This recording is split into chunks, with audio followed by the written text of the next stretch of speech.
In today's video, I'm going to teach you how to heal in Affinity. If you want to remove small distractions, blemishes, or dust from a photo while staying in Affinity Designer, this clear walkthrough will guide you through the exact actions and explain why each one matters. Start by opening the Affinity Designer app on your computer. Give it a moment to load your workspace so the tools and panels are ready. Having the app fully initialized helps brushes respond smoothly and prevents lag while you're retouching.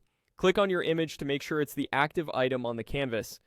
You'll know it's selected when you see its bounding box or when the layer highlights in your Layers panel. This tells Affinity that the next editing moves you make should apply to this image. Now click on Pixel Studio, also known as the Pixel Persona. This switches you from vector focus tools to pixel-based editing, which is essential for photo retouching.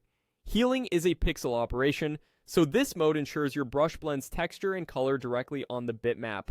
On the left toolbar, choose the Healing Brush tool. This tool is designed to intelligently blend a sampled texture with the tones of the area you're fixing, often producing more natural results than simple cloning. Before you paint, glance at the Context toolbar to set a comfortable brush size and softness. A brush slightly larger than the spot you're fixing, with a softer edge, usually yields smoother transitions. If you prefer quick adjustments, you can change size on the fly as you work. Hold the Alt key and click on the source.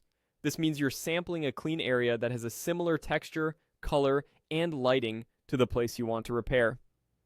Sampling close to the target area helps the healed result match seamlessly.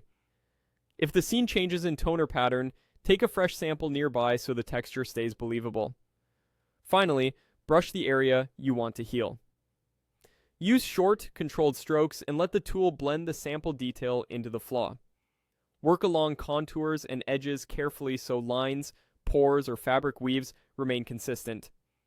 If you see repeated patterns or smudging, stop, take a new sample with Alt, and continue. Subtle, incremental passes generally look more natural than one heavy swipe, especially on skin or smooth backgrounds. That's the complete flow. Open the app, click your image, switch to Pixel Studio, select the healing brush, Alt-click to set a source, and paint to repair. With a thoughtful sample and gentle strokes, you'll get clean, convincing fixes in just a few minutes.